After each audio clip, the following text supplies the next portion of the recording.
feel free to browse the books before and after the talk. Venerable Chodron's monastery, namely, as many of us know, Savasti Abbey in the USA, has almost finished its new Buddha Hall, which is a beautiful two-story temple and library that will introduce the Dharma to many more people in the West, where Buddhism is still relatively new. So to help create merits to complete the construction of this new temple, the Friends of Savasti Abbey in Singapore, also known as FOSAS, invite you to offer prayers and dedications or to recite Tara's peaceful mantra. And you can dedicate merits for your family and friends. And for as long as the temple is around to create virtue and share in the joys of the Dharma, the merits of building the temple will continue to bear fruit. So do join in and learn more at the books table about how to help complete the construction of the Buddha Hall. And on top of that, Venerable Chodron and the monastics of Savasti Abbey will offer a Chittamani Tara Puja on the 9th of February 2025, that's Sunday, next year. And that is the 12th day of Chinese New Year next year. And they will dedicate the merits, especially for people who make prayer requests. And you can request prayers for a speedy recovery, good health and long life, removing obstacles and bringing success, harmonious relationships, and a good rebirth. So all these prayer request forms are available at the books table. So just approach FOSAS volunteers behind. Please do write your request clearly and legibly so that it can be read during the puja. And if you're inspired by this talk, you can join a group of Singapore Dharma friends who come together on Saturday mornings to watch and discuss Venerable Chodron's live teachings online. And so everyone is invited. To learn more, please do sign up to join them at the books table. Also, before the talk begins, please be reminded to either turn off your mobile phones or switch them to silent mode. And please do avoid taking photos during the talk, as this is distracting for Venerable. There will be a Q&A session after the talk. So please do raise your hand later if you would like to ask any questions, and we will pass a microphone to you. So, in fact, may I just remind everyone, for those who are able to come up to the front, please do come up and sit in front. It will be easier to interact with Venerable as well like that. Yeah, so please free to do so if you would like to. So we will begin very shortly. And shall I? Sorry, shall I introduce? Yeah, shall I? Because Ven Chodron can walk up anytime, but or do I introduce her first? Introduce her first, right? Okay, so perhaps just for a brief introduction of Venerable Thubten Chodron, who needs no introduction for many of us, but just to introduce Venerable to those who might be new. Venerable Thubten Chodron is no stranger to Singapore. She is an American Buddhist nun and the founder and abbess of Savasti Abbey, a Buddhist monastery in Newport, Washington, in the USA. She was ordained in 1977, and she was a student of His Holiness the Dalai Lama, Zhenjap Serkong Rinpoche, and other Tibetan lamas. And she has authored many books on Buddhist philosophy and meditation, and has assisted His Holiness the Dalai Lama with the writing and publication of the Library of Wisdom and Compassion. And in addition to writing and teaching worldwide, she is involved in prison outreach and interfaith dialogue. So do visit thubtenchodron.org for a media library of her teachings, and savastiabbey.org to learn more about the Abbey. Now, if we're all right, may I invite everyone to rise, please? And without further ado, brothers and sisters, everyone in the Dharma, if we could rise and put our palms together to welcome Venerable Chodron. And after Venerable makes 3 prostrations to the Buddha, please feel free to make 3 prostrations if you would like to.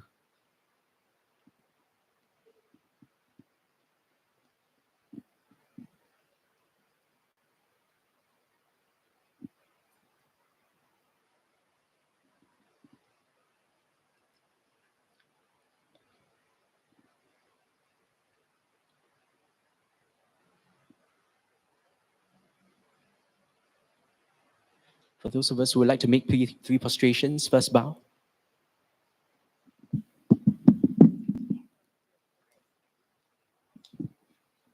Second bow.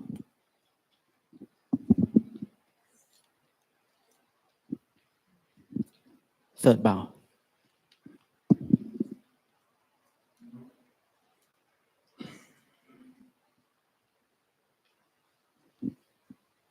All right, please be seated.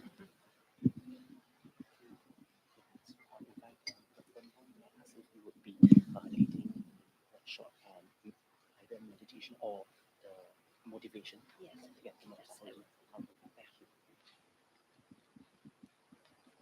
So Venerable Chodron will be leading a short motivation, right? Setting a motivation before the session, right? And with the refuge chant. So if we may now invite Venerable Thubten Chodron. Can we do it so?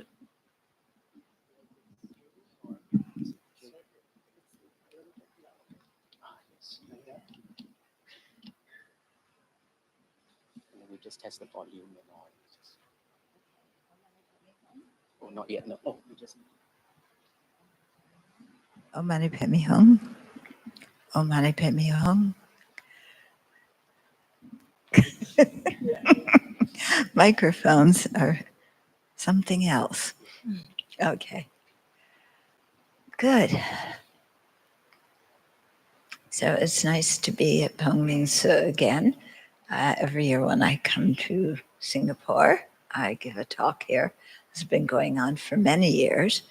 And in fact, I knew the temple before it was even constructed. I remember walking through here, William showing me the different rooms when it was under construction. But now there's quite a beautiful temple for everybody to enjoy, and lots of activities. So today we'll be talking about the text that's the 37 practices of Bodhisattvas. So Bodhisattvas are beings who, it just needs to be tightened here. Okay. Okay. That needs to be close. So Bodhisattvas are beings who have generated bodhicitta. Bodhicitta is the aspiration, very deep felt aspiration in your heart to become a fully awakened Buddha.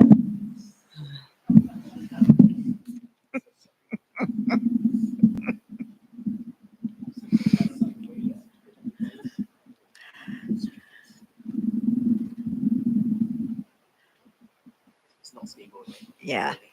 Okay. Bodhicitta is the aspiration to become a fully awakened Buddha, so that you will have all the compassion, wisdom, and skillful means and ability to lead other sentient beings to full awakening. Yeah. So these are beings who are very highly realized. The bodhisattvas, are really on the path to become Buddhas and will keep practicing until they fulfill their aspiration. So these 37 are practices that they do. And the text belongs to a genre of teachings called the thought training or mind training teachings. And these are teachings that explain how to reframe difficult situations so that instead of being unhappy and dissatisfied, we transform our mind into the path and we begin to have a good motivation and to see things in a much more realistic and beneficial way. Yeah. But it's interesting, and as we talk about the different verses, you'll see that some of them really push our buttons because they are the opposite of what we usually feel like doing. Okay? And I won't give it away with some examples, but we'll get there and you'll see. Yeah. So it's. I really love this genre of teachings because, personally speaking, I think they were the ones that I really rely on in my practice. Yeah, because as we know, we don't get everything we want, and we get lots of circumstances we don't want, and we have to deal with them all. And we could, just get despondent and depressed, or as this text is encouraging us to do, change how we look at the situations, yeah, so that we have a real sincere motivation of compassion. So the way this evening will go is we'll spend a couple of minutes meditating just to calm the mind, and I'll lead us in a short motivation. And then we're going to chant the verses, the 37 verses. We do this chanting at Sravasti Abbey every day after lunch. We chant a different text. So this is the text we do on Mondays. Yeah, today is Friday. That's okay. So we'll chant the text, and then I'll start to unpack it. We probably won't get through all 37 verses. This is when I usually teach this text, it's over many sessions so that we can really dive into them. So this will be a short introduction. But the book back on the table, called Don't Believe Everything You Think, is based on some teachings that I gave on this text a number of years ago. So if you read the book, then whatever verses we don't cover in person, you'll find them in the book. Okay. And I really encourage you to practice these methods and really experiment with them. Just try them, see what happens if you can actually change your mind. Okay, so let's start first with a little bit of meditation. Just, simple breathing meditation. Your hands right on on the left in your lap, your thumbs touching,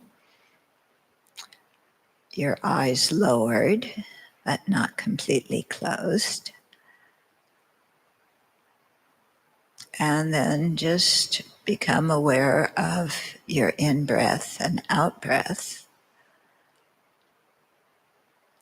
And really experience what's going on as you inhale and as you exhale. Is there a pause after each inhalation or a pause after each exhalation? So don't force your breath in any way. Just let it be, whatever its rhythm is. And your breath is like home. So should you get distracted, that's like running away from home. So bring your attention back to the breath. Don't get discouraged or blame yourself. It's quite natural that we get distracted, but the practice is to notice it and then come back to the breath and place our attention and our mindfulness on the breath. So let's do that for a few minutes.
And then let's cultivate our motivation for sharing the Buddha's teachings together this evening. And we human beings are social animals.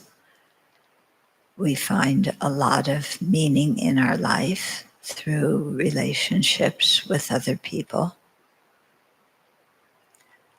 But often we don't know how to create good relationships. And instead, we relate to people with attachment, clinging to them, and having a lot of often unrealistic expectations. And then when they don't do what we want them to do, or they interfere with our happiness, then we get angry at them. That doesn't make for a happy life.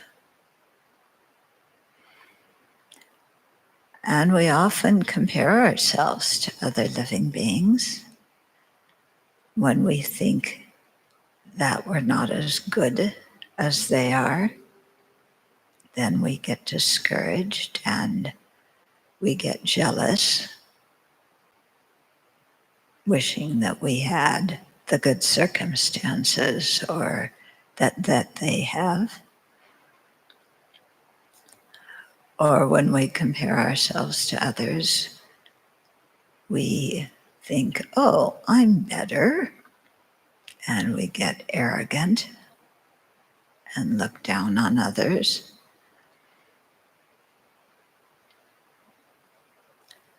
So all these kinds of emotions, ones like that, are called afflictions because they disturb the peace of our mind, and they make us do things that disturb the minds of others.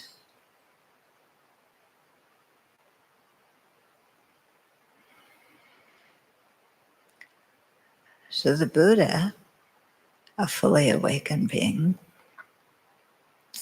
practiced the path and got himself out of this mess and described his experience and the path that he took. And that comprises the Dharma teachings, which we have incredibly great fortune to come in contact with.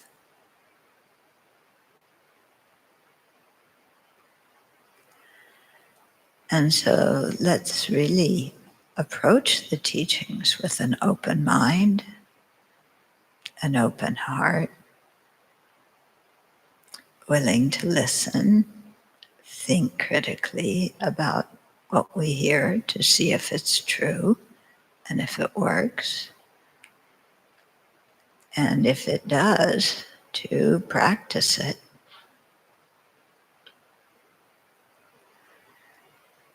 But let's not practice the teachings just for our own welfare when there's countless living beings all around us. Being apathetic towards other living beings really isn't appropriate, because all of our happiness, all of our possessions, our knowledge, our opportunities and abilities, they all come due to the kindness of other living beings who teach us, who guide us, who work in society and produce all the various goods that we use in our lives.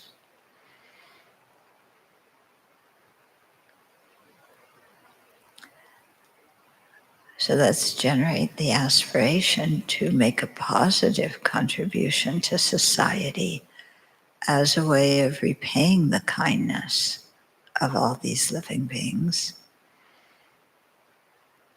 And let's aspire to become fully awakened ourselves so that we can guide them from cyclic existence just as the Buddhas and Bodhisattvas are now currently guiding us out of cyclic existence. So have a motivation of compassion and care about the welfare of each and every living being. And let's make that our motivation for sharing the teachings this evening.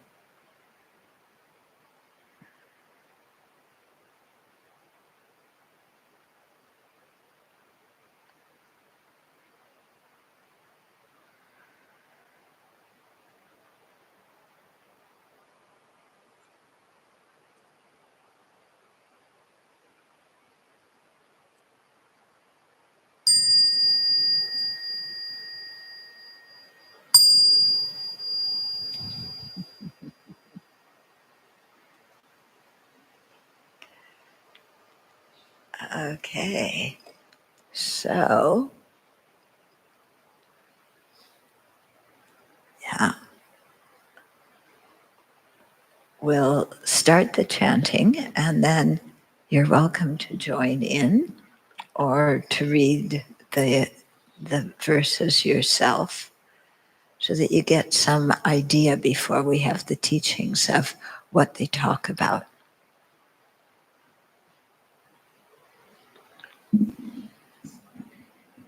Namo Avalokiteshvara. Namo Avalokiteshvara. Namo Avalokiteshvara.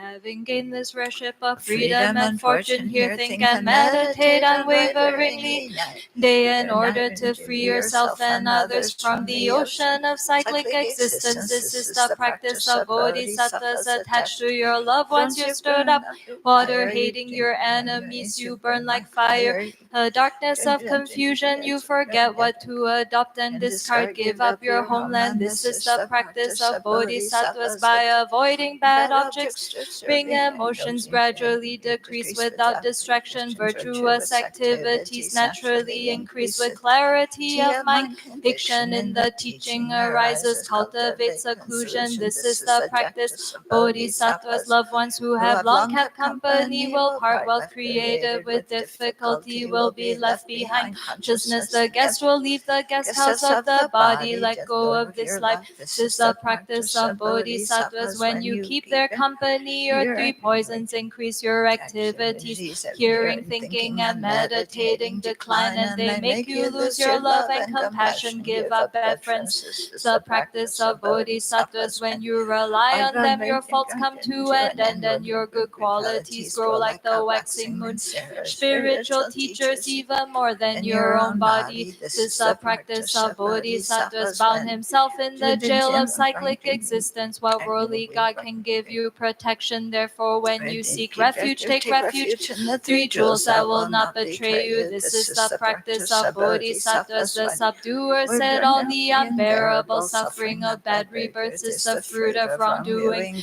For even at the cost of your life, never do wrong. This is the practice of Bodhisattvas. Like the dew on the tip, the blade of grass, pleasures of the three worlds last only a while and then vanish. Aspire to the never-changing supreme state of liberation. This is the practice of Bodhisattvas. When your mothers who've loved you since time without beginning are suffering, what use is your own happiness? To free limitless living beings, develop the altruistic intention. This is the practice of Bodhisattvas. All suffering comes from the wish for your own happiness. Perfect Buddhas are born from the thought to help others. Therefore, exchange your own happiness for the suffering of others. This is the practice of Bodhisattvas. Even if someone out of strong desire steals all your wealth, has it stolen, dedicate to him your body, possessions, and your virtue, past, present, and future. This is the practice of Bodhisattvas. Even if someone tries to cut off your head, you haven't done the slightest thing wrong. Out of compassion, take all her misdeeds upon yourself. This is the practice of Bodhisattvas. Even if someone broadcasts all kinds of unpleasant remarks about you throughout the 3,000 worlds, in return with a loving mind speak of his good qualities. This is the practice of Bodhisattvas. Though someone may deride and speak bad words about you in a public gathering, looking on her as a spiritual teacher, bow to her with respect. This is the practice of Bodhisattvas. Even if a person for whom you care like your own child regards you as an enemy,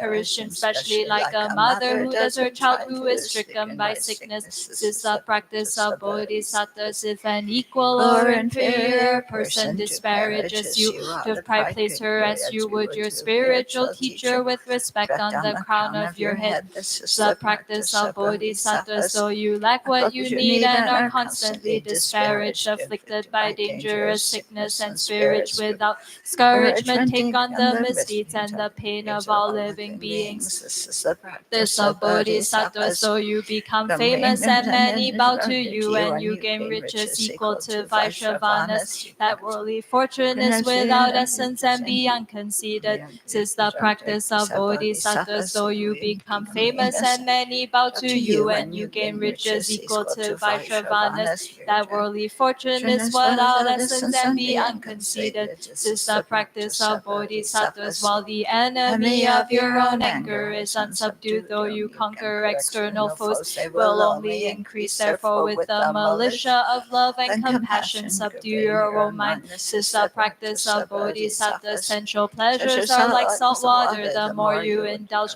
more thirst increases. Abandon at once those things which breed clinging attachment. This is the practice of Bodhisattvas. Whatever appears is your own mind. Your mind from the start is free from fabricated extremes. Understanding this, do not take to mind inherent signs of subject and object. This is the practice of Bodhisattvas. When you encounter attractive objects, though they seem beautiful, like a rainbow in summer, don't regard them as real and give up attachment. This is the practice of Bodhisattvas. All forms of suffering are like a child's death in a dream. The illusory appearances to be true makes you weary. Therefore, when you meet with disagreeable circumstances, see them as illusory. This is the practice of Bodhisattvas. When those who want awakening must leave in their body, there's no need to mention external things. Therefore, without hope for return or any fruition, generously. This is the practice of Bodhisattvas. Without ethical conduct, you can't accomplish your own well-being. So wanting to accomplish others is laughable.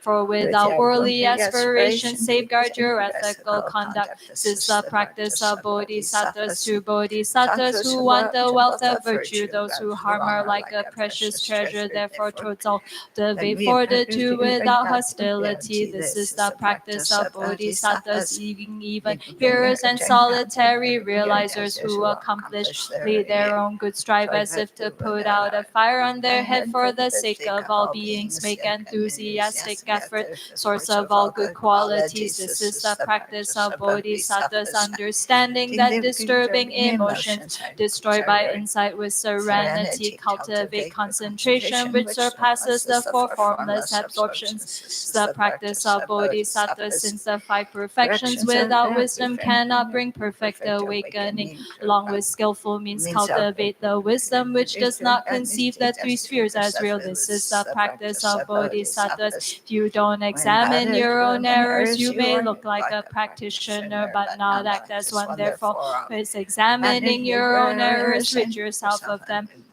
Practice of Bodhisattvas. If through the influence of disturbing emotions you point out the faults of another Bodhisattva, yourself are diminished, so don't mention the faults of those who have entered the great vehicle. This is the practice of Bodhisattvas. Reward and respect cause us to quarrel and make hearing, thinking, meditating decline. For this reason, give up attachment to the households of friends, relations, and affectors. This is the practice of Bodhisattvas. Bodhisattvas. Harsh words disturb the minds of others, cause deterioration in the Bodhisattva's conduct. Forgive up harsh words which are unpleasant to others. This is the practice of Bodhisattvas. Habitual disturbing emotions are hard to stop through counteractions. With antidotes, the guards of mindfulness and mental alertness destroy disturbing emotions like attachment at once. Soon as they arise, this is the practice of Bodhisattvas. In brief, whatever you are doing, ask yourself, what's the state of my mind? With constant mindfulness and mental alertness, accomplish others' good.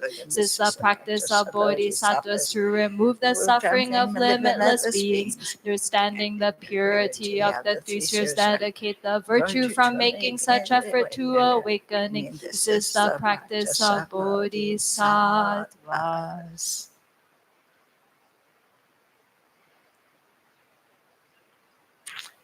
Okay. So I just want to call up the text here so I don't have to keep moving my head.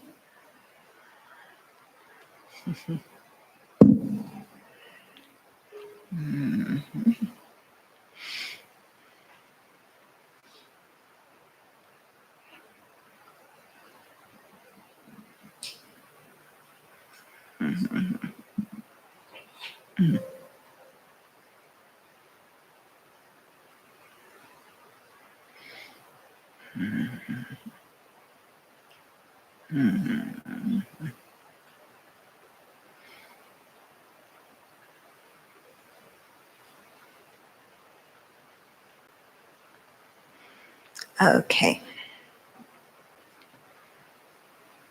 So the text starts out with, you want to put it at the beginning so that everybody can see verse by verse?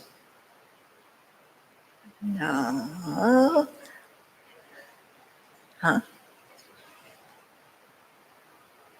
Okay. Okay. So the first, we start out by paying homage to Avalokiteshvara, the Bodhisattva or the Buddha of compassion. And, when you want to know, well, what's it like to be a Buddha or a Bodhisattva? What do they do? This is telling us. Yeah. And so if we also want to become a Buddha and a Bodhisattva, we should practice like they do. Yeah, so we pay homage to them for that reason. So the first verse, having gained this worship of freedom and fortune, hear, think, and meditate unwaveringly night and day in order to free yourself and others from the ocean of cyclic existence. This is the practice of Bodhisattvas. So the text starts out with saying, you have an incredible lifetime, a life of freedom from all sorts of unpleasant rebirths, unpleasant states, and a life of great fortune where you have the opportunity to encounter the teachings, to practice them, to meet with the Sangha, to find texts. We have everything we need around us to really practice the path. And so, as beginners, we have to realize what great fortune we have.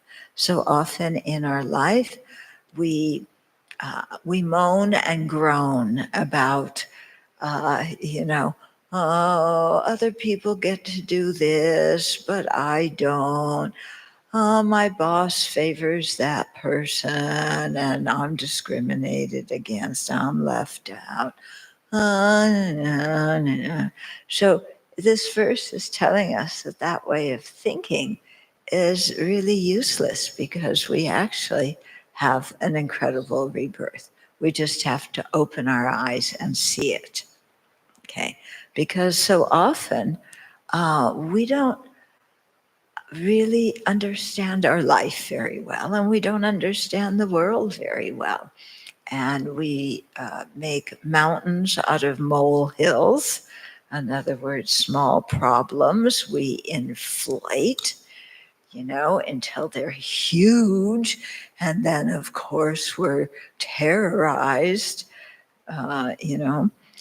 But really, in the big, great perspective of everything that's happening in the world, our problems aren't so drastic and they aren't so important. Yeah, they feel important because they concern me, right? Yeah, and everything that concerns me is of the utmost importance. Yeah, don't you think?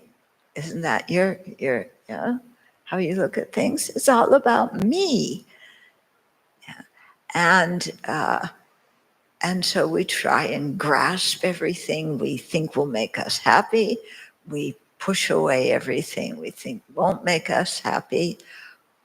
And, we don't really see the fortune that we have. Yeah. So I must say, in Singapore, you live in a country that's at peace. You live in a prosperous country. Yeah. You have a good education system. There's a lot going for you just on the very basic level that so many people on this planet don't have. So let's appreciate that. And let's appreciate the fact that we can meet the Buddha's teachings and practice them. Yeah. Okay. So he says, what should we do with this opportunity? Hear, think, and meditate. So these are 3 activities that we talk about when in relationship to the Buddhist teachings. First, we have to hear them. That's what you're doing tonight. But when it says hearing, that's because in ancient times everything was passed down orally. Now we have books, so it could. When it says hearing, it also includes reading and studying. Okay, so it's just learning. Yeah. So it says to learn and think about. So we don't just get a lot of facts and information and spill it back out again, but we really think about the teachings. And it's important to think about them critically, use our wisdom. And do these teachings make sense? When I practice them, do they work? Yeah. So faith in Buddhism is not blind faith. We don't just say, oh, well, the Buddha said this, so I believe it. No, that doesn't work, because if you think like that, then you don't understand the teachings. And if somebody else comes along and says, oh, actually you should believe blah, blah, blah, blah, blah, then you just go, oh, okay. And then you change and you believe that thing, but you don't really understand that one either. So spiritually, you don't get anywhere. So it's really important, to apply reasoning and think about the teachings and understand them correctly. Yeah. And then when we've understood them correctly, then we meditate on them. And so meditation is what helps us integrate the teachings into our life. So this is kind of setting out in this first verse how we should relate to all the subsequent verses. Okay, then, and why? Oh, another line. Why do we do this? In order to free ourselves and others. Yeah. So we don't practice the Dharma, because all of our friends are doing it, and because they have really good food at the temples, and because they're having a raffle, and maybe we'll win something if we go to the temple. Not like that, okay?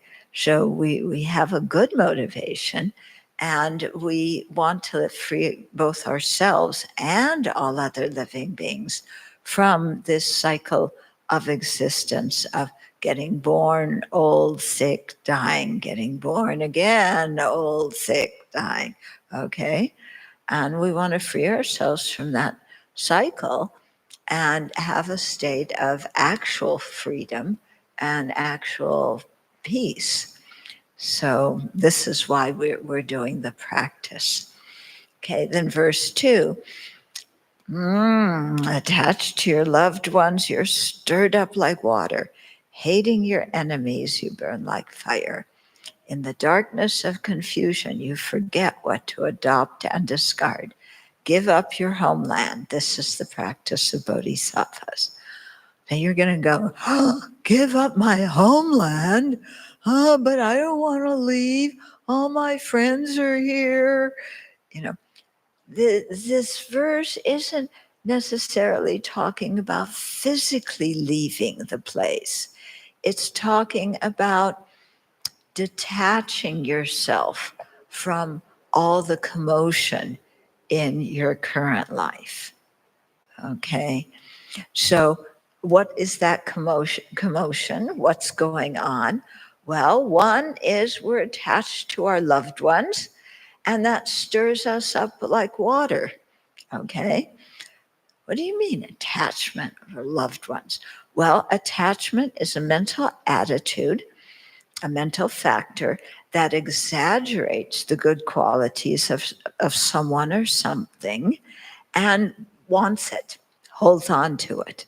Okay? So your loved ones, your family, yeah, you people usually cherish them more than they cherish others. And they're partial and they'll help their family. And, other people, maybe not so much.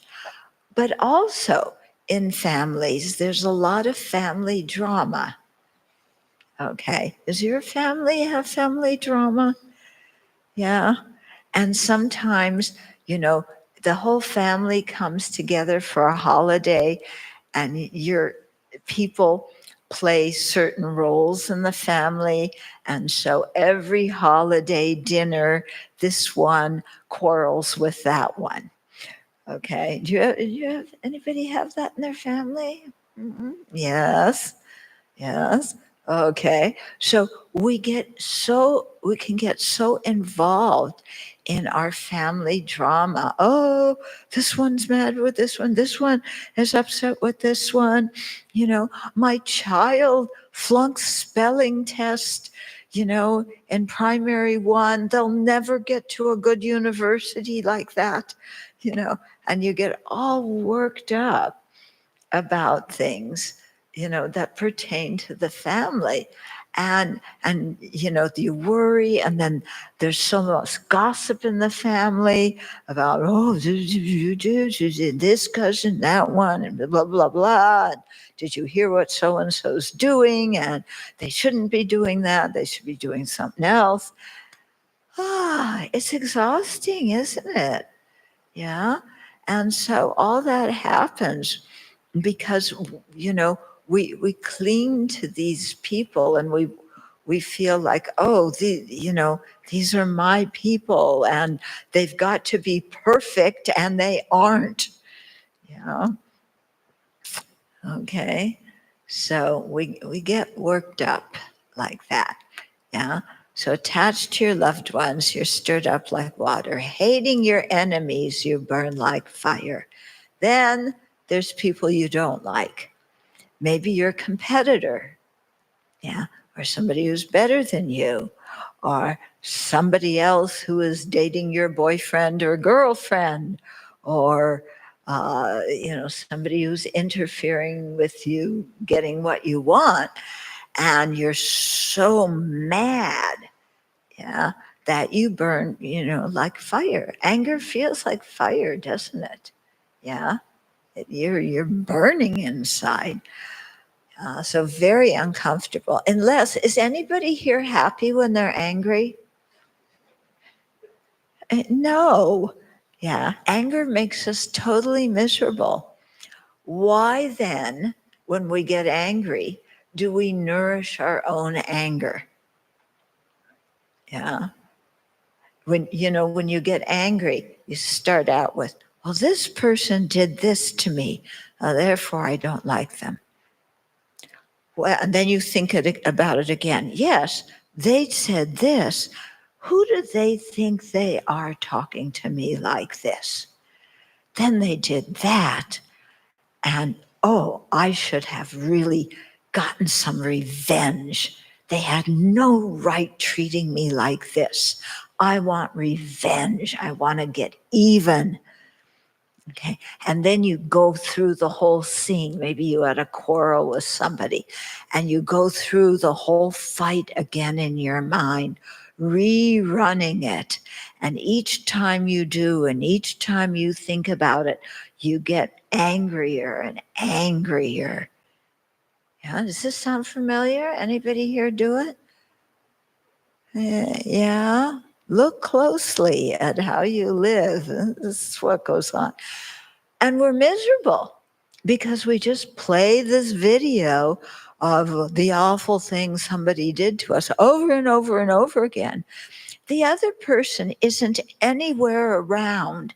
Nobody is harming us in this moment. But by running the memory again and again in our mind, we make ourselves miserable. And sometimes we do this for things that happened years and years ago. Okay? You remember, oh, when I was in primary 2, yeah, I dropped my pencil and the teacher made me stay after school because they thought I was disrupting the class. And I'm so mad at that teacher, what they did. Oh. Are you still in primary 2? Is your teacher still, telling you to stop doing what you're doing? No, it's all in the past. But we rerun it and get angrier and angrier, okay?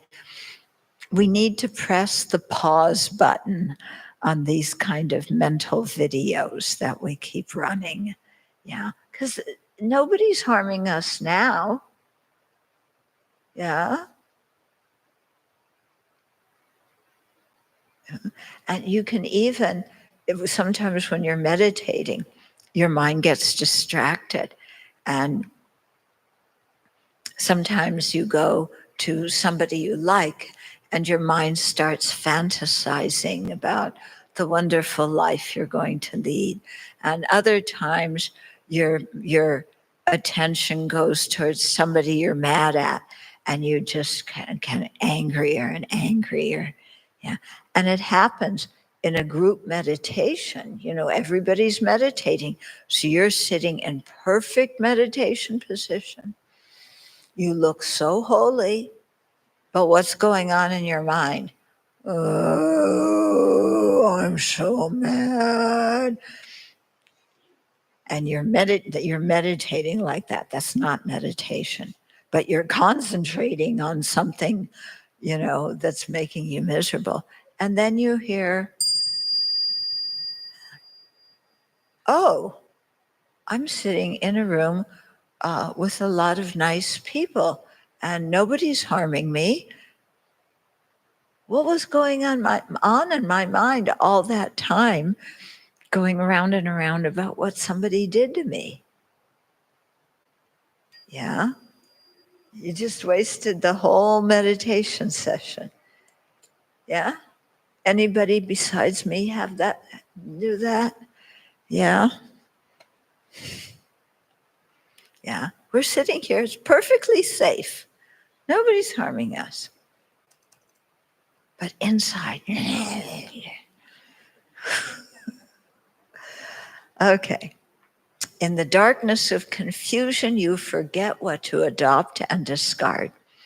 When we practice a spiritual path, there are certain things that we want to adopt, that we want to start doing, and there are things that we want to abandon doing. Okay? So we want to start forgiving people. We want to start being more tolerant of people. Yeah. We want to stop yelling and screaming at people when we get mad. Okay. So there's all these things that we need to practice and some that we need to abandon. But when we're confused, we can't even tell the difference between the two. And so then we wind up doing all sorts of useless things. Like we get angry and we, oh, I really have to get even with somebody, for their own good.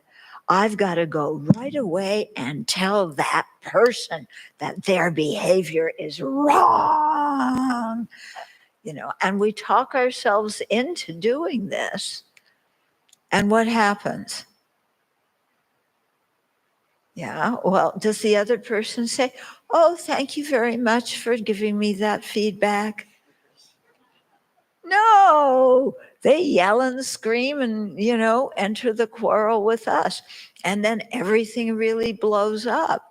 But, why did we even start it? Because we thought, oh, putting them in their place is something good. Otherwise, they're going to step all over me. Yeah. So we're making up stories that are actually quite unrealistic, that harm us instead of benefit us.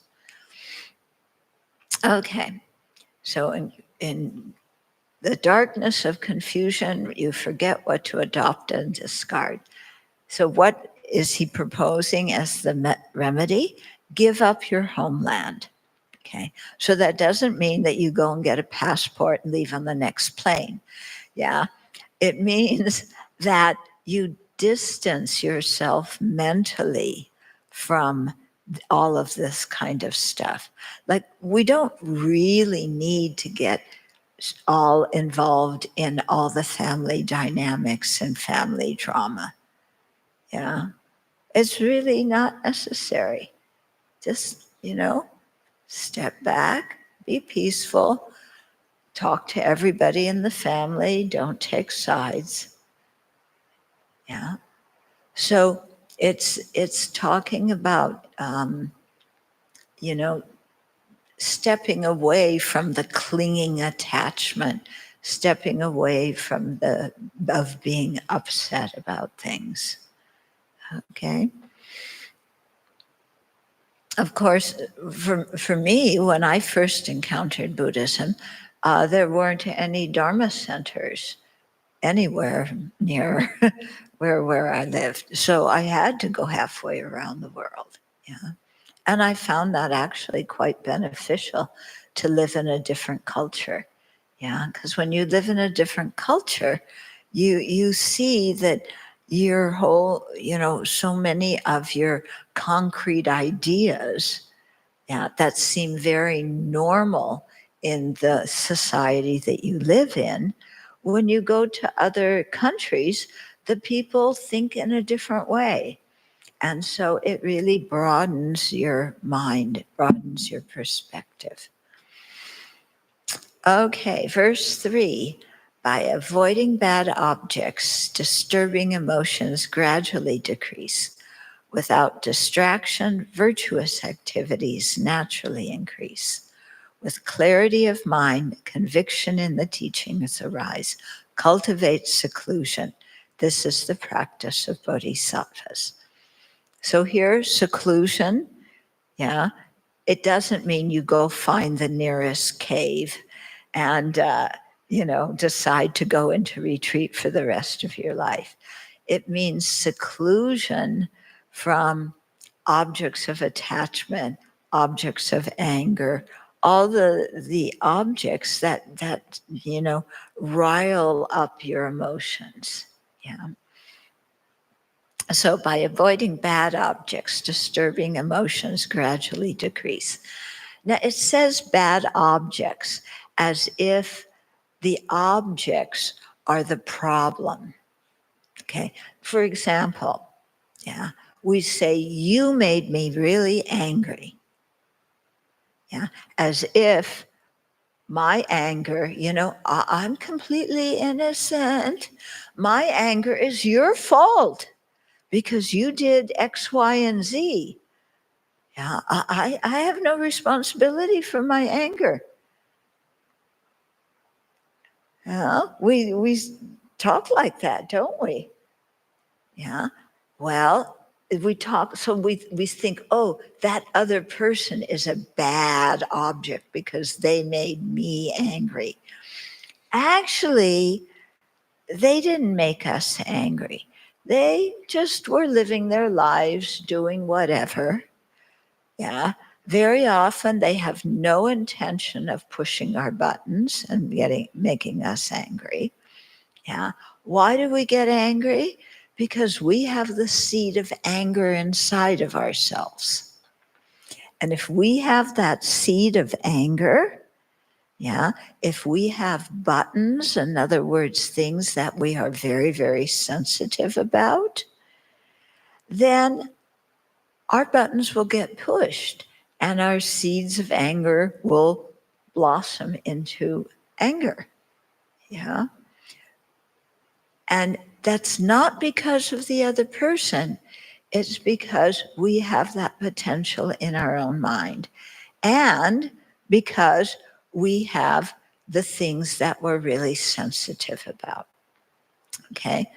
So it's like, let's say somebody is walking along a corridor and there's big buttons on the side of the wall.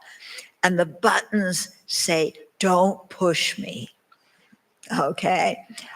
But the buttons are so sensitive that when somebody walks by them, just the vibration of the air sets those buttons off, and then you get the siren.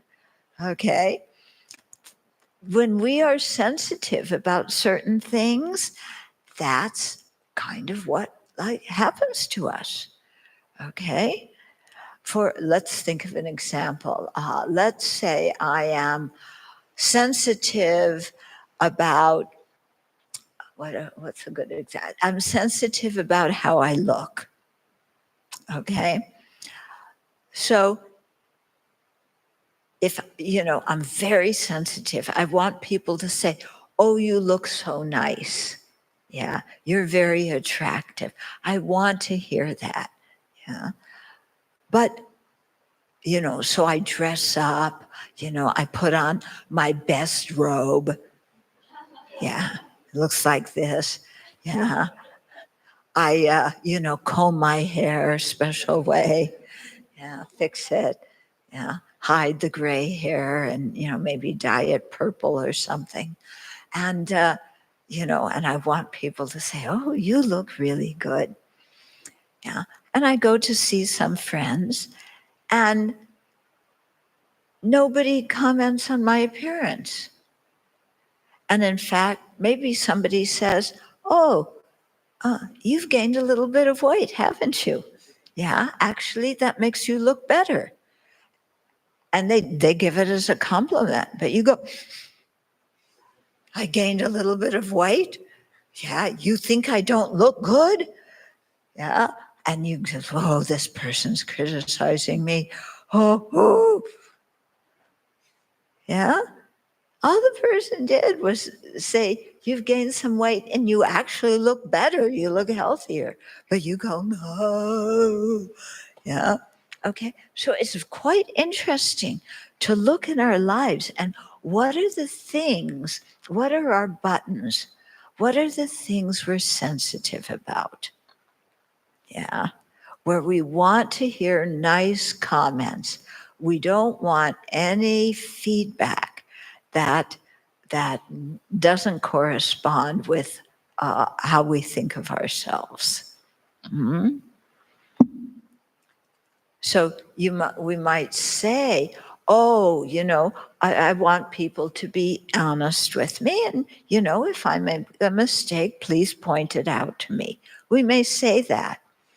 But then when we're at work, somebody says, you made a big mistake here on this, and now we have to go back and redo it. Wait a minute. What are you doing commenting on my behavior? Yeah? And we get fired up. The other person just gave us the feedback because we had asked for it. They said it in a nice tone of voice, but we're so sensitive that we explode. Okay? So it's saying, again, step back from those kind of situations. Another example would be, let's say you weigh 200 kilos. Okay? Can you imagine weighing 200 kilos? So where do you go to hang out with your friends? You go to the ice cream parlor. Yeah. Is that smart? Yeah. You weigh 200 kg and you're so unhealthy that you can barely stand up. But you go to the ice cream place to be with your friends. And of course, once you're there, what do? Yeah, you get this cone and you get that, chocolate sandwich, and, you eat more stuff and get fatter and more unhealthy. That's not too smart. So when it says, by avoiding bad objects, disturbing emotions gradually decrease. If if you're really attached to ice cream and, you're overweight and you're unhealthy, yeah, then don't trigger your attachment by going to the ice cream place. You're getting what I'm saying? Yeah. If you have a problem with drinking too much alcohol, don't go out with your friends to the pub. Yeah. Okay. Yeah. Hey, okay. Without distraction, virtuous activities naturally increase.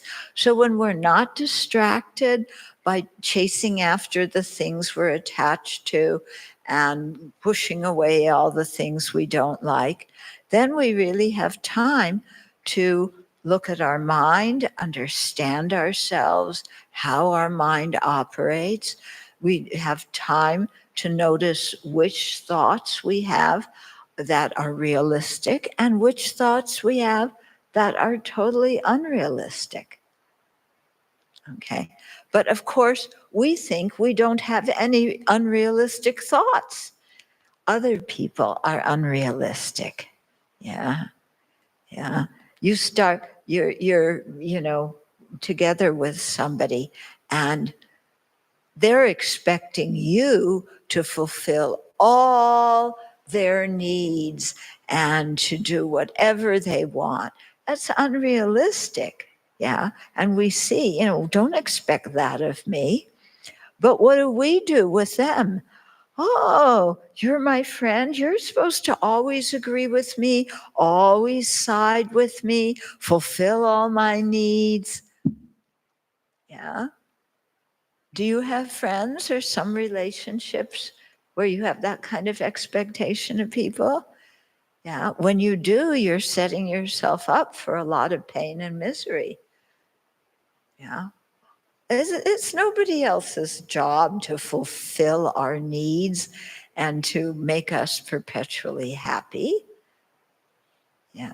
Nobody signed up for that job, but we expect that of them. Yeah. And, this in love affairs, when you're in love with somebody, this is what's going on.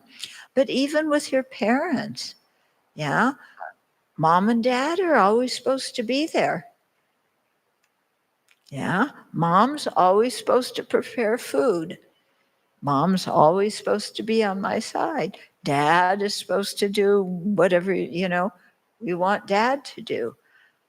But people are their own individual people and they have up and down moods. And when we expect them to just be what we want them to be, when we want them to be like that, then, when there's difficulties, this is coming from our unrealistic expectations of other people. Okay. With clarity of mind, conviction in the teaching arises. Okay, so without distraction, we can concentrate on generating virtuous activities and actions. And with clarity of mind, we can really think clearly about the Buddha's teachings and gain actual conviction in them. So like I was saying before, in Buddhism, we don't just believe because Buddha said something. We think about things, and if they make sense and they're logical, they're reasonable, then we follow them. You know, if we don't understand something yet, then we can put it on the back burner and come back to it later. Yeah. But if we find something is totally unrealistic, then leave it. Yeah. Leave it. So our faith, you know, our spiritual faith should be supported by our intelligence. Yeah. Okay. Verse 4, loved ones who have long kept company will part. Wealth created with difficulty will be left behind. Consciousness, the guest, will leave the guest house of the body. Let go of this life. This is the practice of Bodhisattvas. Okay, so the people you love, are you always going to be with them? Yeah. Do you want to always be with them? 24 hours a day, 7 days a week, you want to be with them? You want to be chained together? Okay. Even if you don't want to be chained together. Yeah. So we may have kept company with certain people. We have very close friends. We have family members. Yeah. People that we've been with a long time and know very well, but we're not always going to be with them. Yeah. You know, people move. I mean, in Singapore, you can't move very far away. In my country, you know, people move to the opposite side of the country when they want to be independent of their parents. Yeah. So here a little bit difficult, huh? Uh, yeah. Okay. But the thing is, we will not always be with the people that we care about. If for no other reason, then either they will die first or we will die first. Yeah. So anything that comes together eventually is going to separate. Yeah. So whatever people we're very close to, you know, at death time, at the latest, we will separate. You may have some possession that you really love that symbolizes, you know, your success.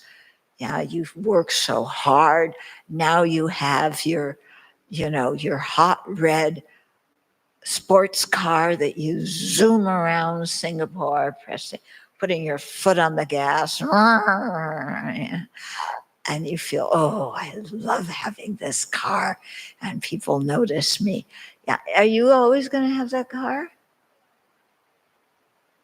Yeah. Well, I mean, I know that 10 years is the most you're going to have it because the government makes you turn it in. But even before that, yeah, the car is something that is made of different parts. Whatever is made with those parts that came together, they're going to fall apart. Okay. So I read about one practitioner who said, what, you know, they practice with cups because, you know, we always have cups. And she said, this cup is already broken.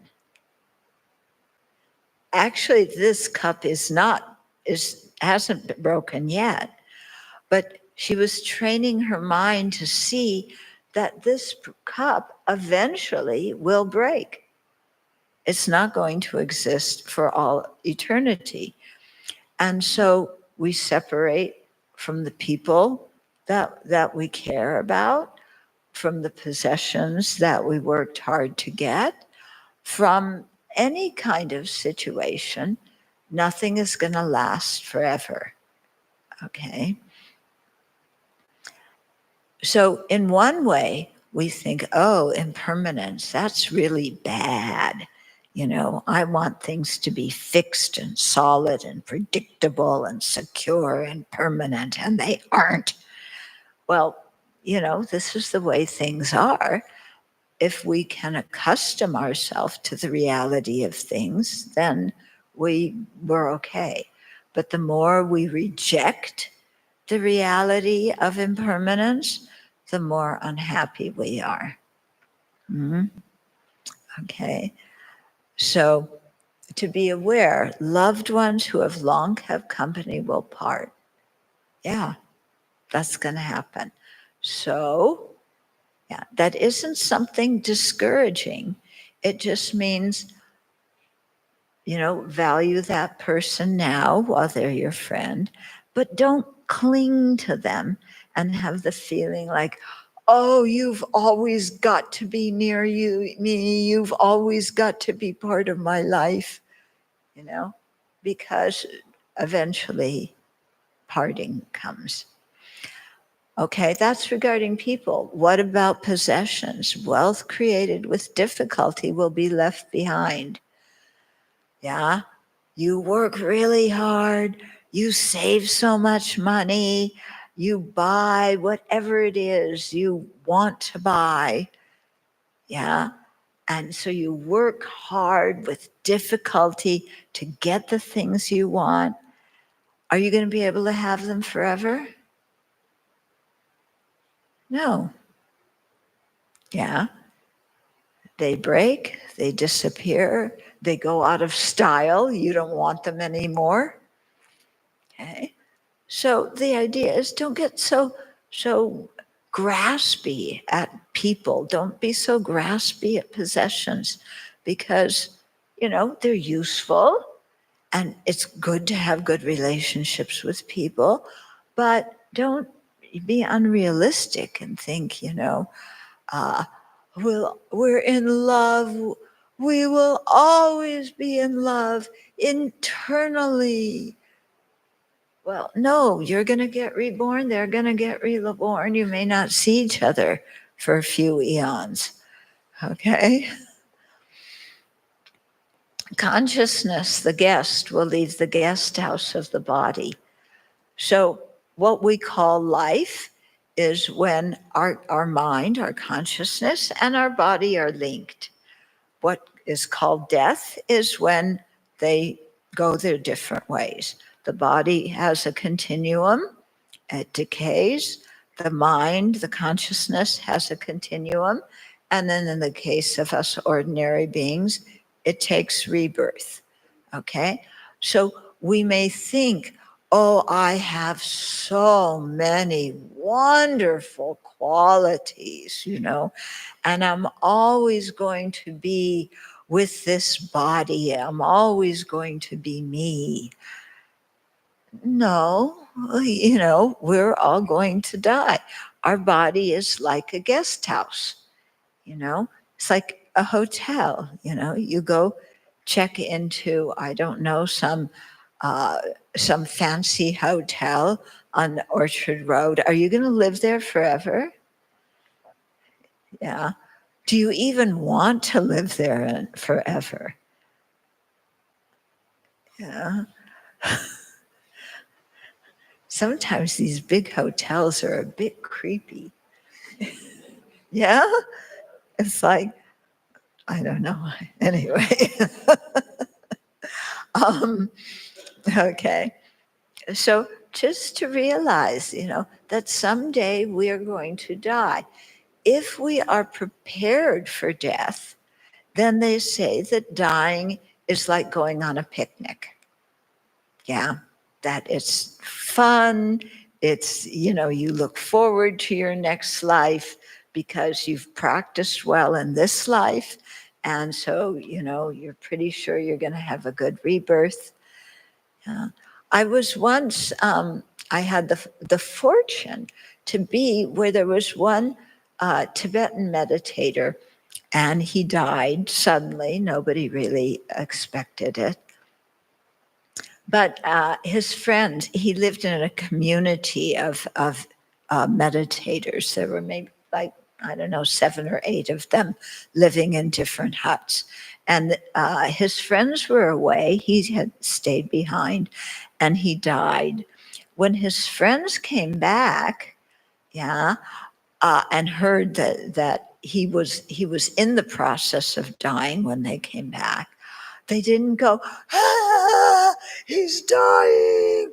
The Westerners who lived nearby did that. They said, he's dying. We've got to go get the doctor. They jumped in the Jeep, ran to the doctor, got the doctor, brought him up there, took him into the hut. And the doctor looked at him and said, he's dying. And the Western, how could he die? His friends, the monks that, he lived with, who were accustomed to meditating on impermanence and knew that everybody at some point or another is going to die. When they came back, they weren't upset at all. They went into the room, they started doing chanting and pujas and meditation and dedicating prayers for him. Yeah, his friends were not sobbing, they just accepted it. And the monk himself was not freaking out. Yeah, in fact, he knew exactly what he needed to do. And there was one nun who had been a nurse before she ordained. And so she was helping him. And he was giving her instructions on what to do so that he could die peacefully. Yeah. So if we're accustomed to thinking about impermanence, then we aren't shocked when there's big changes. Yeah. And then, things go so much better. Okay, verse 5. Oh, so the advice here is let go of this life. Yeah. So it doesn't, let go of this life means don't be so attached to everything in your life. Yeah. Value the people that you're close to, but realize that eventually you're separate. Yeah. If you have wealth, use it. Use it to create virtue by sharing it. Yeah. And realize that, the stock market could go down and then almost everything is gone. Yeah. Because the stock market's like that, isn't it?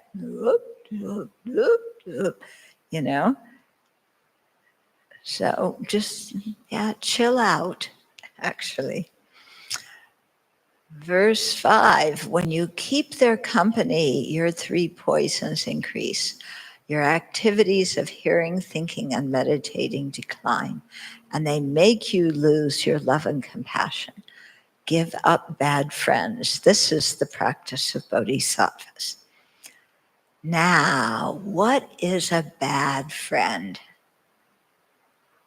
Yeah, we usually think, a bad friend. Nasty people who are cheating me. Yeah. We think, a bad friend is, somebody who just has horns on their head and they're out to get you. Actually, I remember when my teacher taught this verse, he said, actually, very often, people who we think are good friends are bad friends in the sense that they lead us away from our spiritual practice. Yeah. For example, if you have friends who like to drink and drug, Yeah. They're your friends. What do you do when you get together? You go out and you have a beer. Yeah. Or you go to a party with all your friends, and what do? You have some whiskey, you have some wine, you know. This is what everybody's doing. These are your friends. You get a little tipsy, you have a good time, so you think. Yeah. Well, what's going to happen if you cultivate those kind of friends? You may like them, you may have a lot in common, but what's going to happen to you? Yeah. My mother used to have a phrase that was popular: birds of a feather flock together. In other words, people become like the people they hang out with. So if you hang out with people who are drinking and drugging, you're going to drink and drug, because that's what everybody does. If you hang out with people who are gambling, then you're going to go gambling with them. Okay, so and those people, you know, if they don't have good ethical conduct, then we're going to kind of start acting like them, and our ethical conduct is going to go down. Yeah. So it's really a call to choose the people that we want to be with very carefully. Yeah, because we will become like them. Mm-hmm. Also, another thing these bad friends do is, you know, we think that they're good friends, so we want to go on meditation retreat. Yeah. And we have a few days off work, we want to go on retreat. We tell somebody at work who's a friend that we're going on retreat, and your good friend says, "What? Yeah? You're going, we have these days off, the holiday, and you're going to go sit there and look at your belly button for a weekend?" You know, what kind of nonsense is that? Come, let's go to, what's it called, the island off of Singapore. Batam. Let's go to Batam. Yeah. Yeah. Don't go to that meditation retreat. You're just going to sit there. You know, let's go to Batam. We can go to the casino. Yeah. No. Or a bad friend is somebody where you want to give a donation. Let's say somebody's raising money to create a clinic, yeah, so that people who don't have a lot of money can go and get the medical care that they need. Maybe it's in Singapore, maybe it's in another country, and you want to make a donation to this good cause. And your family member goes, "Oh, don't give that money to those people.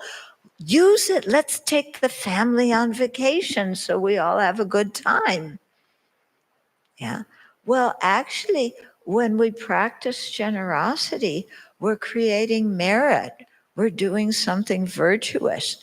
That's going to help us in our next life.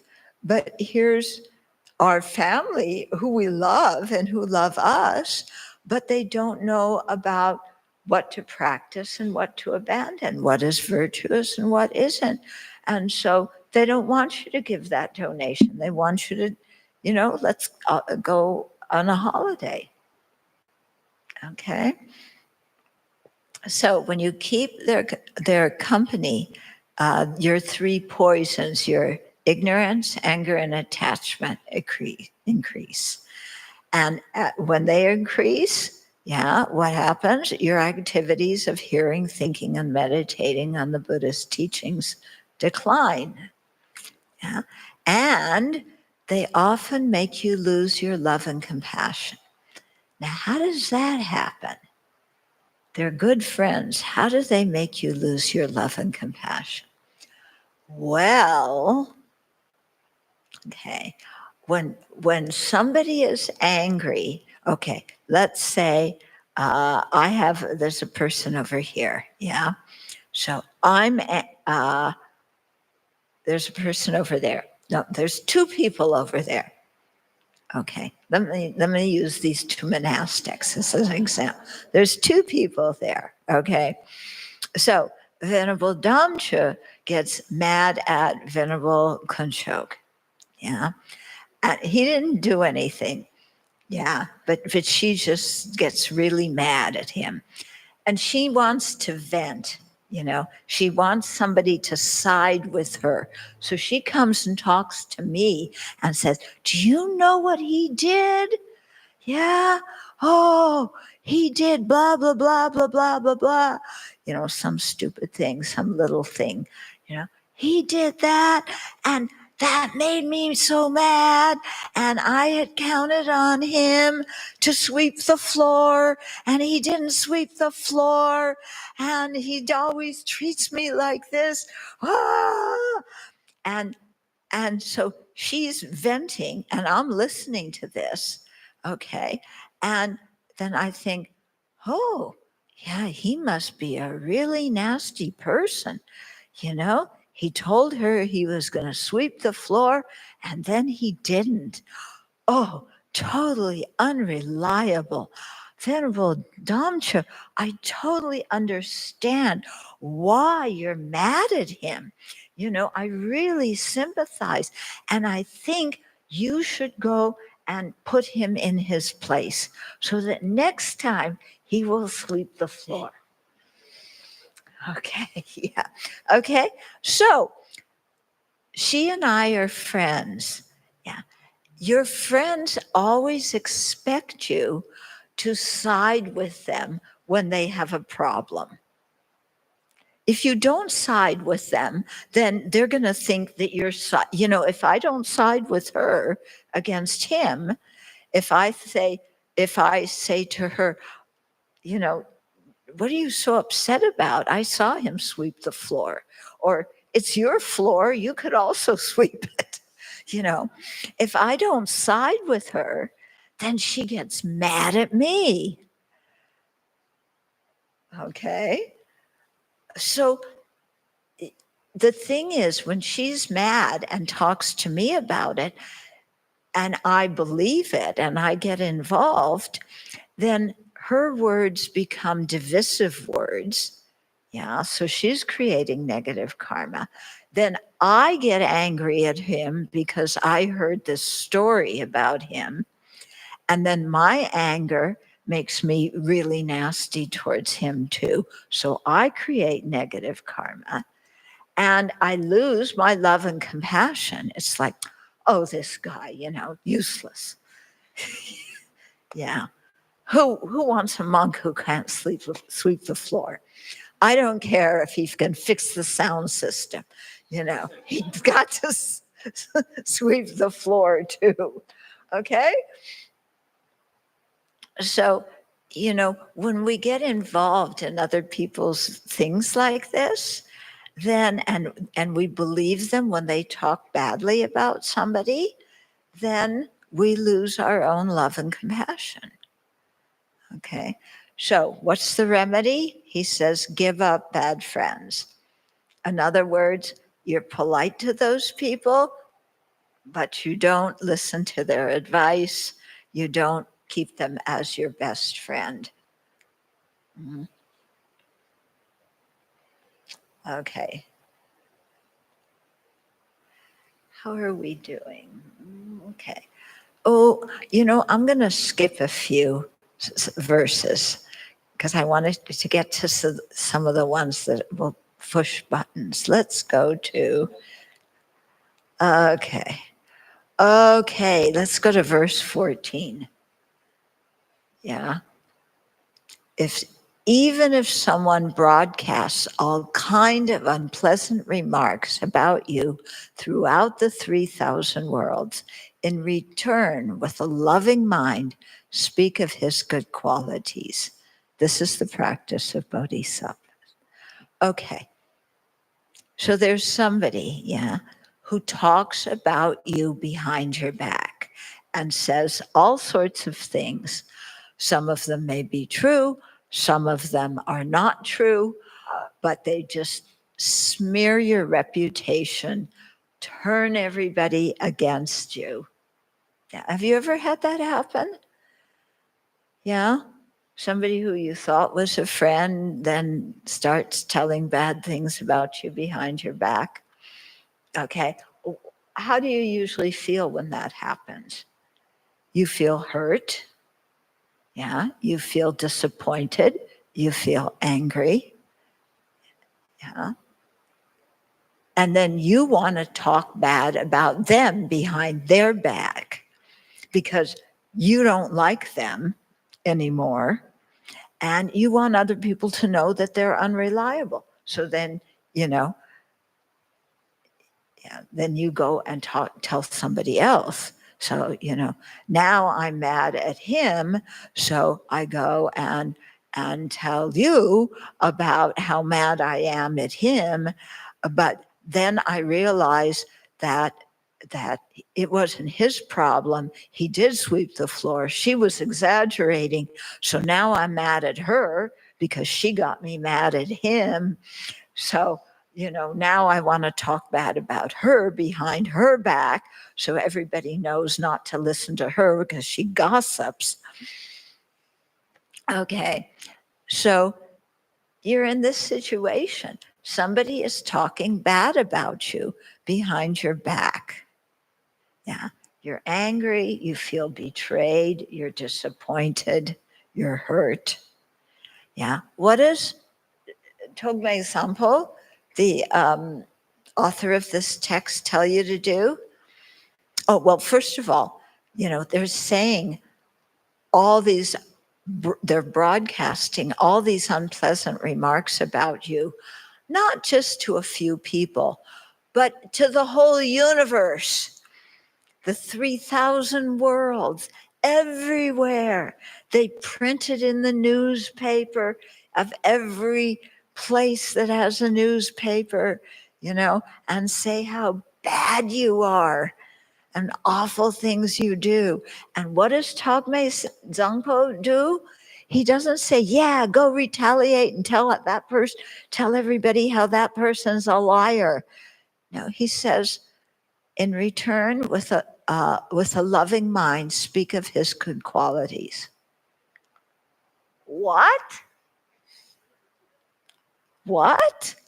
Somebody who ruined my reputation and told all these horrible stories that weren't true about me. Yeah. Or maybe I had told them something in confidence and they went and told other people. Yeah, I'm mad. And he's telling me to have a loving mind and speak of her good qualities. Oh, impossible. Yeah, isn't that the way you would feel? Impossible. No, I'm going to be mad. I'm going to stand up for my rights. I'm going to tell everybody. Okay?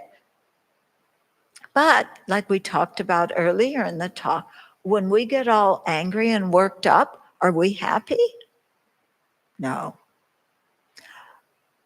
Is our speech kind? No. When you're mad and you say things, the next day, when you think about what you said, when under the influence of anger, do you feel good about that? No. Okay.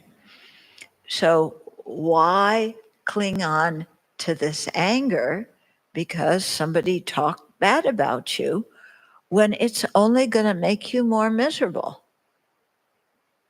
Yeah. And if I look at the person who did that, they're just a living being who wants to be happy and they don't want to suffer. And they had the wrong information. Or maybe she was jealous of me and spread these bad rumors about me because out of jealousy. But she's somebody that just wants to be happy and not suffer. She's exactly like me. Yeah. And what she's done to me, I've done to other people. Yeah. So how can I just blame her for everything when I do the same thing? Yeah. So I try and cultivate a loving mind towards her, wishing, because love is the wish for somebody to have happiness and the causes of happiness. So may that person have happiness and the causes of happiness. If they did have happiness, they wouldn't be saying all those horrible things about me to the whole universe.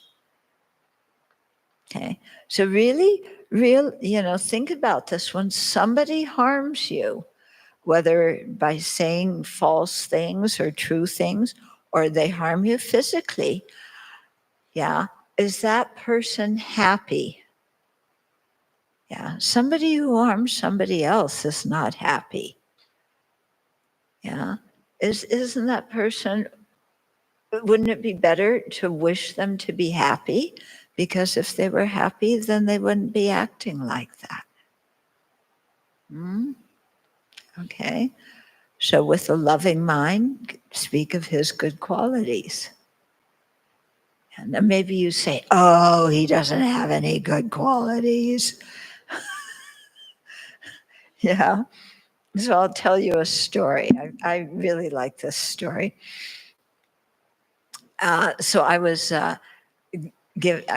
giving some teachings in Wisconsin one summer, and encouraging people to praise other people and to point out their good qualities. And, because it makes the other people feel good, and it makes you feel good. It makes your relationships much, much happier. And so I said, okay, everybody has a homework assignment this week, go to your office, and somebody that you don't get along with in your workplace, say something nice about them. So there was one man, when I gave that instruction, he raised his hand. He said, I have this one colleague, there is nothing nice about him. How am I supposed to say something nice? I said, you just go try. Yeah. So we came back the next week, and I said, how did it go? With this colleague that he doesn't like. And I said, were you able to point out some good quality about him? And the guy said, well, not exactly. I lied and said something nice. And then, so I said, okay, go back and try again this week. Say something nice about him. And so as each week went by and he tried harder and harder, yeah, he started saying, the second week he said, okay, I kind of exaggerated a quality that he has, but yeah, he does have that quality. And the third week, yeah, I said something truthful about a good quality that he has. And then at the end, it's like, oh, that person became a friend. Yeah. So, there's some reason. Initially, we may not feel like saying something nice about somebody who trashed us. But if we do, and we try and say something truthful, it can really turn things around. Yeah. I'll give you another example. This isn't exactly with a friend, yeah. But one time I was giving a talk at a bookstore in Seattle, and somebody had read, a book that I had done, and and I was explaining that one topic during the talk, and they raised their hand and they stood up and they said, well, my teacher says that this topic says da da da da da da da, and the way you explained it is all wrong. Like you're a Buddhist teacher and you said this. That's not true at all. And so this person said it, there was a whole audience. It would be like, let's say this room were completely packed and one of you jumped out, raised their hand and said, "What are you talking about? You don't know what you're talking about. Stop it." And here's everybody else hearing them, criticizing me. Okay. So she went on a little bit about, how I didn't know anything about Buddhism. See, she obviously, knew everything perfectly. And when she finally sat down, I said, "Thank you." And then I went on with the talk. Yeah. And somebody came up to me after the talk and said, "We can't believe, first of all, that she said that to you.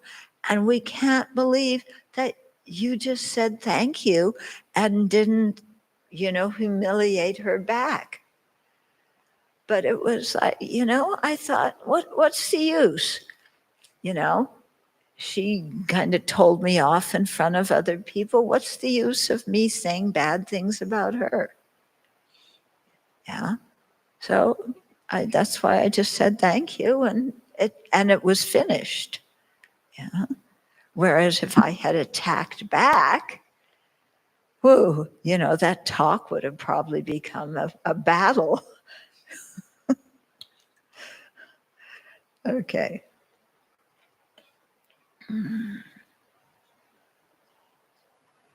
Okay. Oh, okay. Here's another one. Verse 16. Okay. So I'm sharing with you some of the verses now, these last two, in which the advice you're getting is usually the opposite of what you want to do. Okay, so verse 16 says, "Even if a person for whom you've cared, like your own child, regards you as an enemy, cherish him specially like a mother does her child who is stricken by sickness." This is the practice of Bodhisattvas. Okay, so think of a situation, we've probably all had this happen, where you've really cared a lot about somebody and you did a lot of things for them and shared things with them and gave them gifts, or you were very, very kind and you really trusted that person. And then suddenly you don't understand why they totally turn against you and start criticizing you. Yeah. So they're a person for whom you've cared and who you trust. Yeah. You trust them like you would trust your own child. Yeah. But they start regarding you as an enemy and you're like, "What? I don't understand why they're acting like this." Yeah. So what would you usually like to do? Well, you feel betrayed, you might feel angry, or you might feel very sorry for yourself. "Oh, I was such a good friend. And now they're treating me so badly. Poor me, poor me, poor me." Yeah, and you throw a big pity party. Okay. So, the last thing you want to do is hang around that person, or be told, that to love them or have positive feelings. But what's the advice here? Okay. You cherish them especially like a mother does her child who is stricken by sickness. Yeah. How many of you are parents? A few of you, yeah. When you have a child that's sick, If your child behaves abominably when they're sick, do you hold it against them? They're running a fever and they're crying.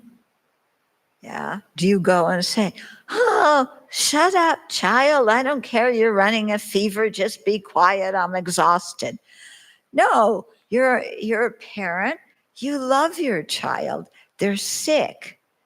Yeah. And you know that when somebody's sick, they often say and do things, because they don't feel well, but you don't hold it against them.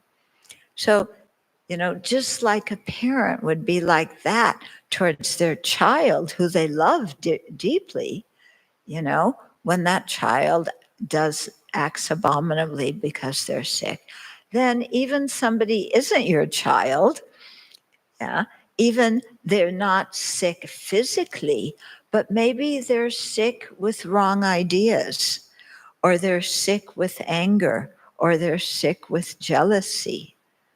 Okay? Yeah. So their own minds are out of control. So then you see them with a heart of compassion. Yeah.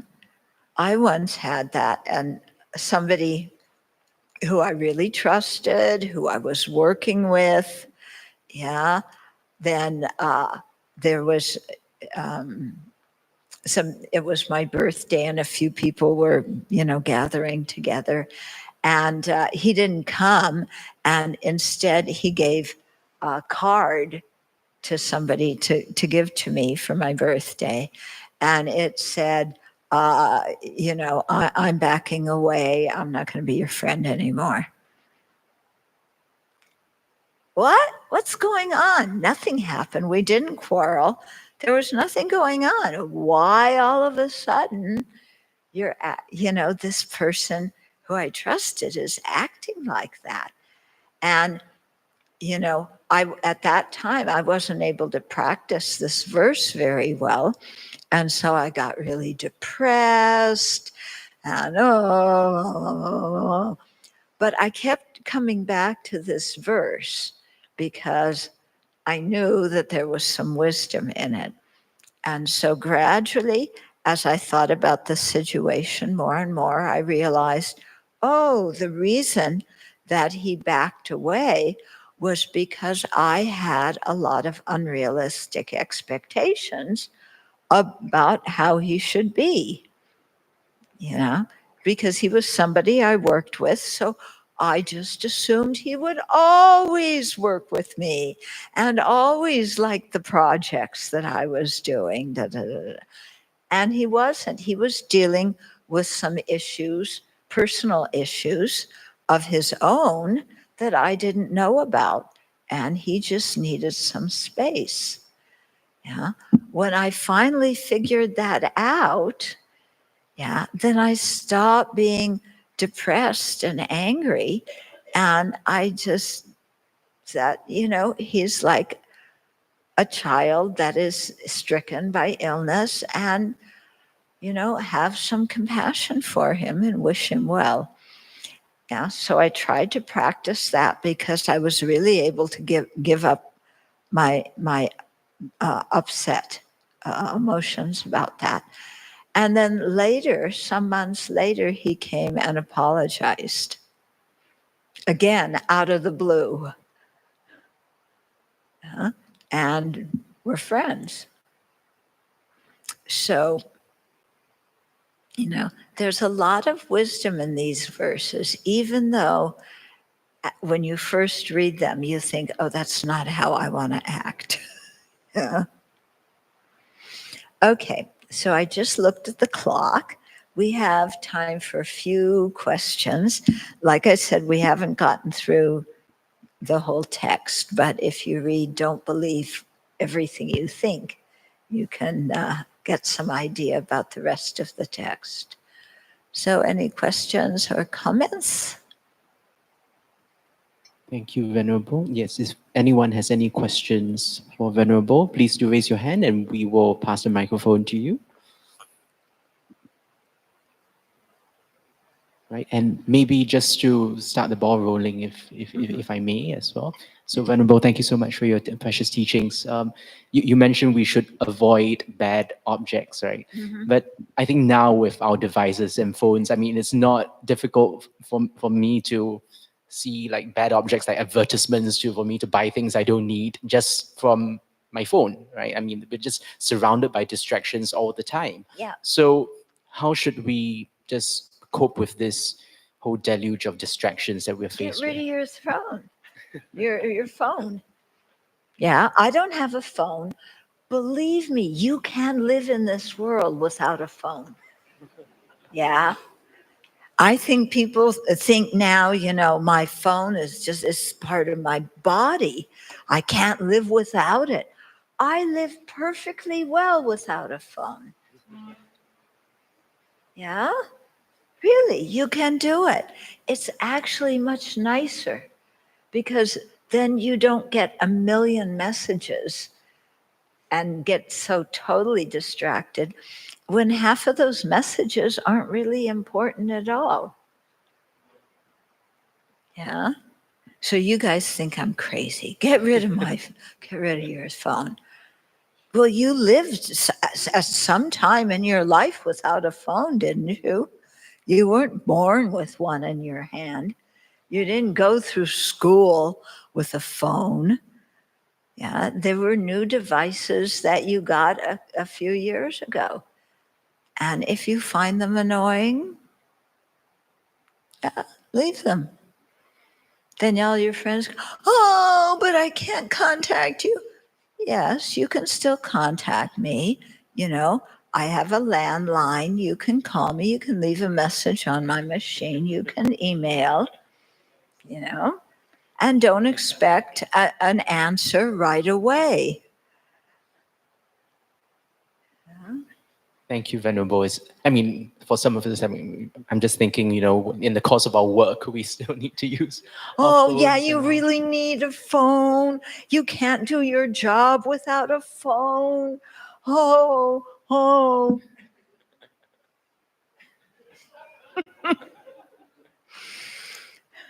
Yeah. Yes. Okay, so we have a question right here, Venerable.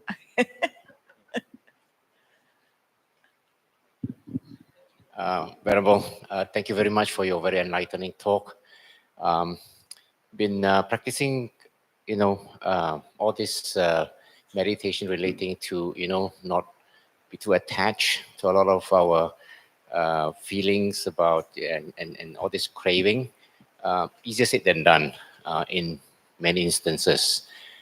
Especially in situations where I think we come across in the course of work or in course of relationships where we do have very difficult situations. How do we deal with those situations when you know that you need to put a certain stand in order to protect yourself, but at the same time, you want to, this example you gave about, trying to treat that person as if you are the mother of the child, that he's sick. No, it doesn't mean you treat them like a child. It means you have compassion like a parent would have for their child who's sick. It's not saying that you treat them like a child. So it's more like inwardly tuning your own mind to, Yes.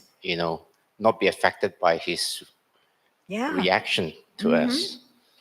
Again, it's easier said than done. I give an example because right now my daughter is undergoing a divorce with the husband, and in the process is trying to settle it amicably, but the other guy is not willing to. So we are going to go to the court process. So in the court process, I have to file affidavits. So I'm helping my daughter draft affidavits. I have to write things which are not so nice about him, right? But yet I know that if I write it nice, it's going to be all on record. But yet I told him I'm going to try to generate good, loving kindness, compassion to you, but it's so difficult. But if I have to be nice in the affidavit, it's going to hurt my case. Yeah. I cannot. So I have to be tough with him. Oh. So what's your advice? Well, first of all, I would say try not to file a case. Try not to go to court. Yeah. Because yeah, divorce. When people get divorced, there can be some very, very intense emotions. Yeah. And people are upset, especially if your daughter was the one who wanted the divorce and he wasn't. Yeah. He's upset, he's hurt, he feels insecure. Yeah. If you kind of attack back, he's going to get more rigid. I've been trying to find a situation where we can resolve it amicably. Mm-hmm. We went for mediation. He called it off. So he wants to fight all the way. So we have no choice. We are on the receiving side.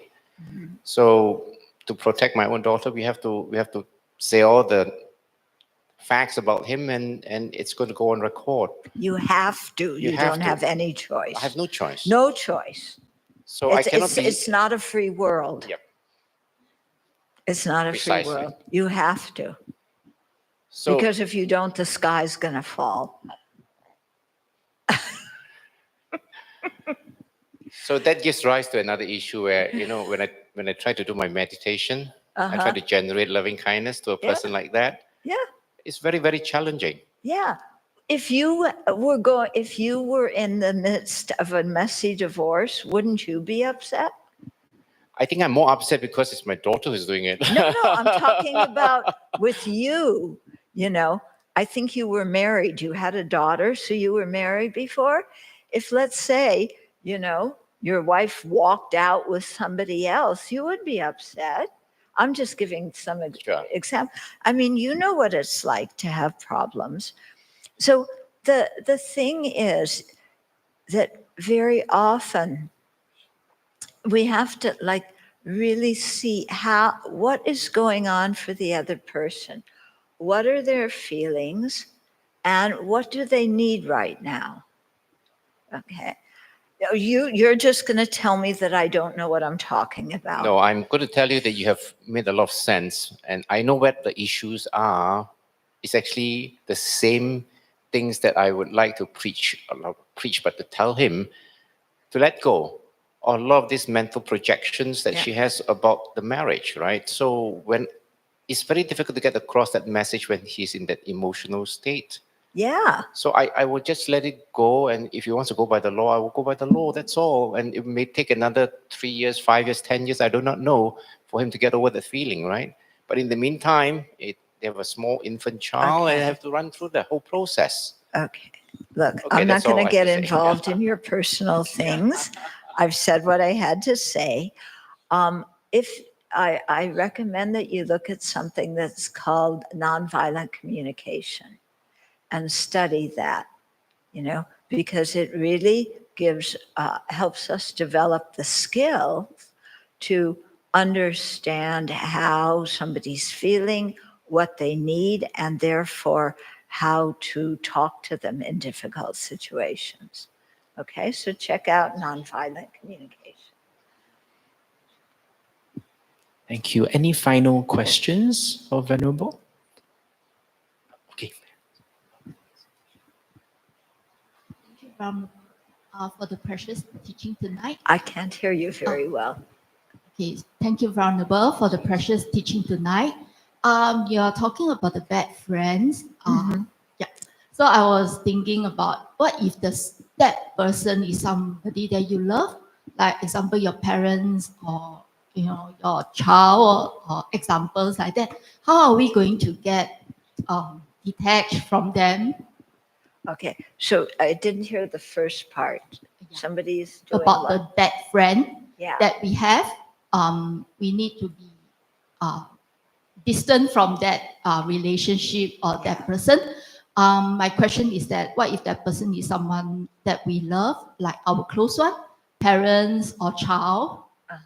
Examples of. So let me make sure I understand. There's another parent, or some. Will you? Yeah. Your bad friend is your parent. Your bad friend is your parent. Oh, you gotta live with. Okay. Yeah. Okay. Let me tell you. Yeah. Okay. When I decided to become a Buddhist and to ordain. Yeah. My parents asked me to leave the house and did not talk to me for years. Okay. But I knew, because I was going to Asia, they were in America, I knew that they would worry about me, even though they didn't write, you know, and they didn't like what I was doing, and they said, go, leave the house. I knew they would worry, so I wrote them a letter every month. Yeah. Then, after some years, they called, and they were coming. I was in Hong Kong, and they were coming to Hong Kong, and they said, we'd like to see you. I said, okay. Yeah, so we spent some time together. It was good. Yeah, I was careful. I didn't do the things that I knew would upset them. Yeah, and we had, you know, a good time. Then later, if some more years passed, they didn't talk to me. I went back to the States, and then, you know, I called them and I kept in touch with them. And then gradually everything healed, you know, and you know, we got along great after that. So there was, you know, something about just realizing, okay, they're going to be upset. I don't want them to worry, and just give them time to calm down and keep in touch, and let them know that, you know, I'm willing, you know, I would like some reconciliation. We never talked about the situation. It just happened that we started being nice to each other, you know? So, you know, sometimes there's somebody takes space from you, and, you know, or somebody criticizes you, and you just, you know, sometimes it's really good you give some space, you know, but keep the door open. Yeah. Okay. So let's dedicate the merit. Due to this merit, may we soon attain the awakened state of Guru Buddha, that we may be able to liberate all sentient beings from their sufferings. May the precious Bodhi mind not yet born arise and grow. May that born have no decline, but increase forevermore.